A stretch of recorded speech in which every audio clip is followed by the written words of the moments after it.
Martino. Sa vulgarisation est d'une grande clarté. La controverse adore Richard. C'est comme ça.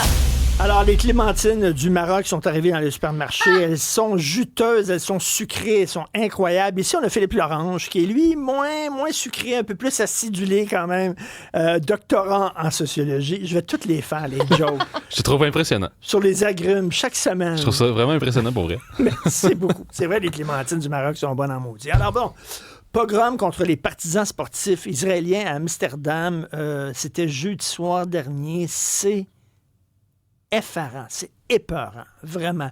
La chasse aux Juifs, littéralement. Oui, j'écoutais hier d'ailleurs Alain Finkielkraut, donc le penseur français, qui disait c'est l'importation du 7 octobre.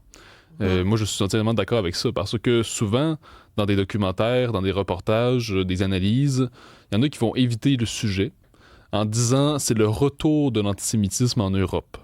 Mais c'est pas le vieil antisémitisme, par exemple, réactionnaire, qui voit dans le juif quelqu'un qui a tout l'argent. C'est pas ça. C'est pas les Européens, depuis toujours, qui redeviennent antisémites. C'est pas ça qui arrive. C'est que si, comme explique Alain Finkielkraut, c'est qu'il y a une immigration massive qui n'a pas été bien intégrée et qui arrive avec des préjugés antisémites.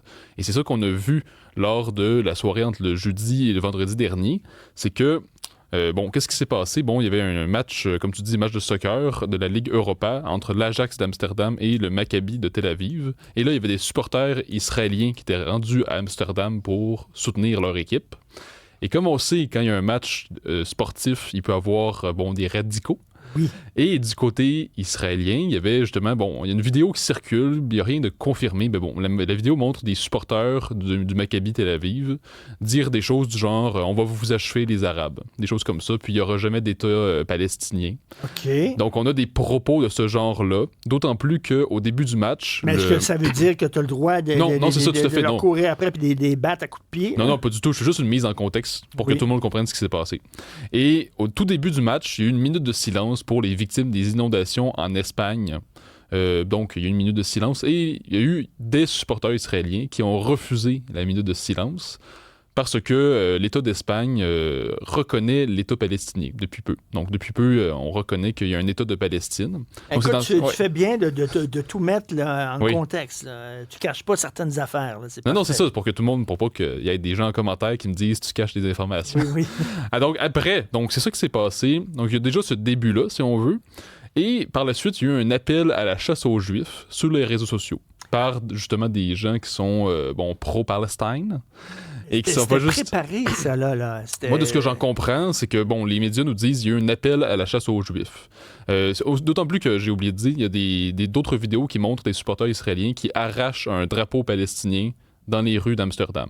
Okay. Donc, c'est dans ce contexte-là que ça se passe. Mais là, il faut se rappeler que les supporters israéliens n'ont jamais fait de violence physique à l'égard de supporters arabes ou n'importe quoi. Donc, ils n'ont jamais fait de grabuge, ils n'ont pas de cassé de vitres, il n'y a pas eu de violence comme telle. À part, le fait d'arracher un drapeau. Mais il y a une provocation. Oui, c'est clair. Mais après, c'est ça. Là, ce qui s'est passé par la suite, c'est qu'il y a eu vraiment une chasse aux Juifs dans les rues d'Amsterdam. On l'a vu dans plein de vidéos. Il y a eu une 60aine d'arrestations. Il y aurait eu environ 5 blessés, peut-être plus.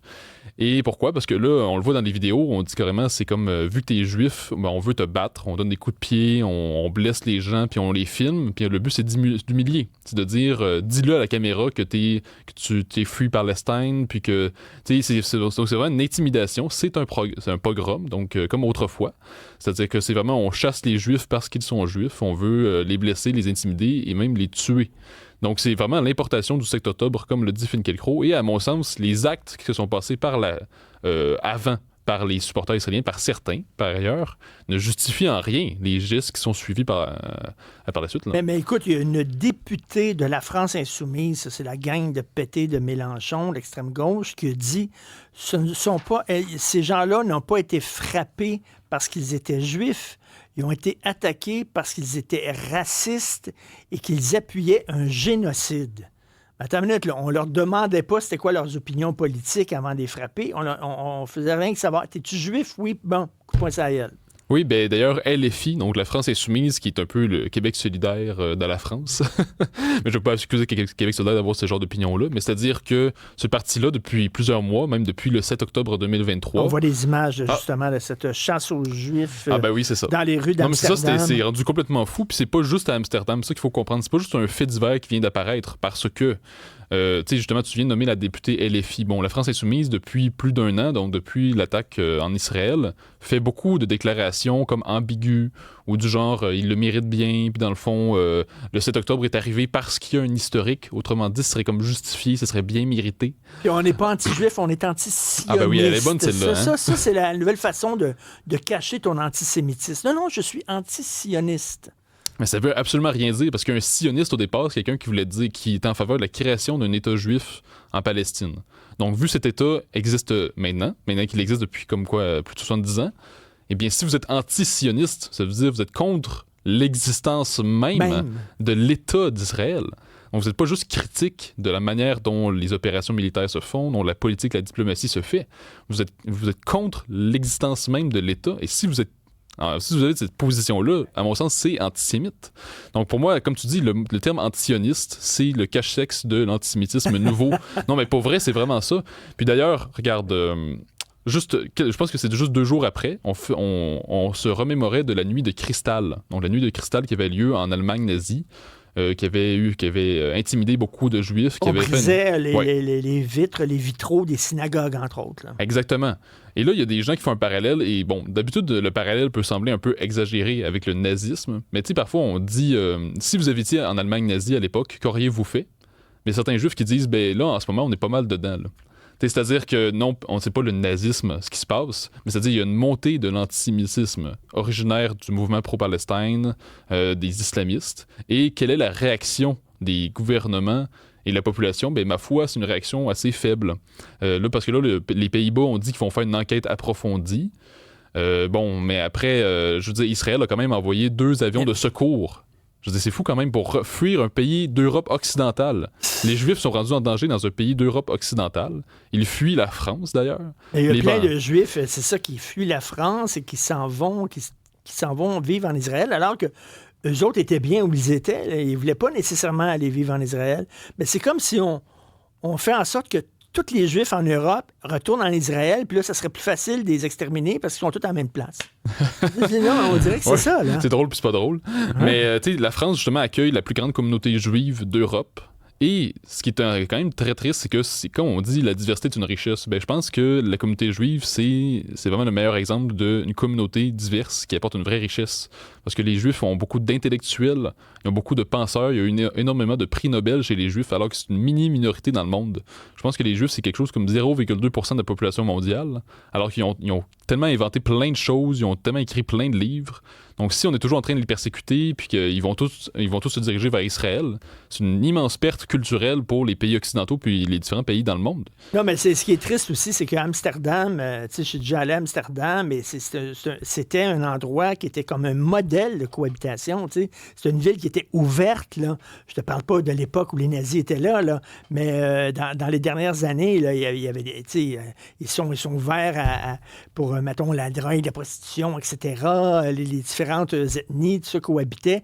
Mais là, non, là, ça devient extrêmement élevé. Et écoute, à Montréal, je ne sais pas, tu m'as peut-être pas entendu en début d'émission, mais Élise Gravel, qui est la BDiste, qui tous les jours fait un petit dessin en appui à Gaza, voici le dessin qu'elle a fait.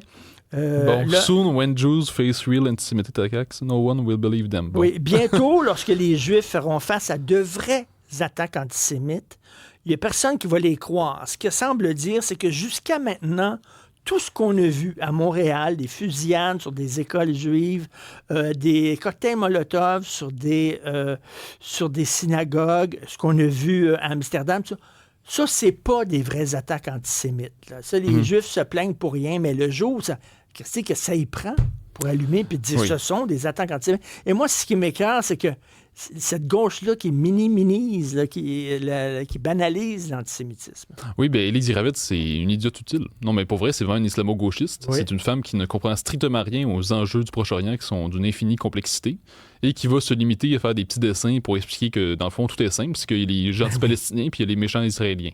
Donc, c'est pas plus compliqué que ça dans sa tête. Et ce qu'elle fait, elle, cette femme-là, c'est vraiment de la propagande. Donc, c'est non seulement de la propagande pro-islamiste, mais aussi de la propagande pro-trans.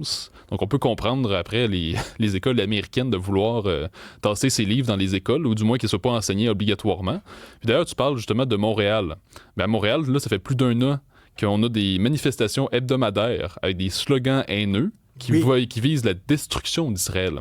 Parce que moi, je le dis depuis un certain temps, si le mouvement pro-Palestine était vraiment sérieux dans son désir de paix, ça ferait longtemps que, par exemple, il y aurait non seulement des drapeaux palestiniens, mais aussi des drapeaux israéliens dans les manifestations, puis qu'on préciserait qu'on veut vraiment la paix, qu'on veut 2 États. Non, ils veulent pas 2 États. On évacuerait à tout prix tout slogan haineux et tout slogan qui serait ambigu, qui serait mal vu par la société, par les médias. As-tu vu les images de la manifestation la dernière? C'était dimanche, oui. Je pense que c'était hier. Là. C'est ça, oui.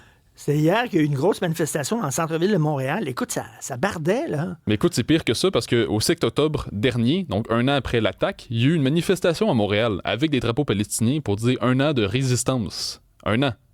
Mais comment ça se fait? Un an de résistance le 7 octobre. Ce qu'on est en train de dire, c'est que l'attaque du 7 octobre est un acte de résistance. On voit les images, ça. C'était à Montréal, c'était hier.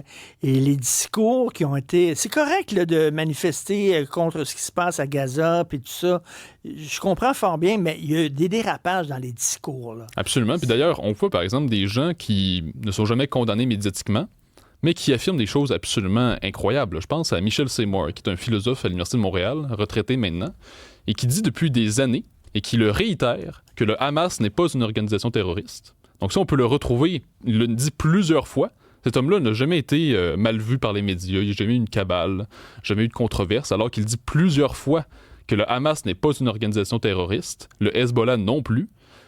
Puis on a plusieurs personnalités comme ça qui font dire ce genre de choses. Je pense également à Marie-Ève Cotton, qui est une écrivaine québécoise, qui également va dans des propos quand même qui vont pas mal loin. Là. Donc on a des personnalités québécoises qui, parce qu'elles sont de gauche, sont sauvées de la controverse. Ben oui, puis on leur donne la bénédiction en disant, eux autres, ils ont le droit, là. Il me semble que c'est un discours haineux et aucun discours haineux ne devrait être permis là, sur la place publique. Mais là, on dirait qu'eux autres, ils ont comme un étiquette, là. Ils ont le droit de le faire, ça. Oui. Merci beaucoup, Philippe Lorange. Merci. Merci. Bonne semaine. Bonne semaine, voilà.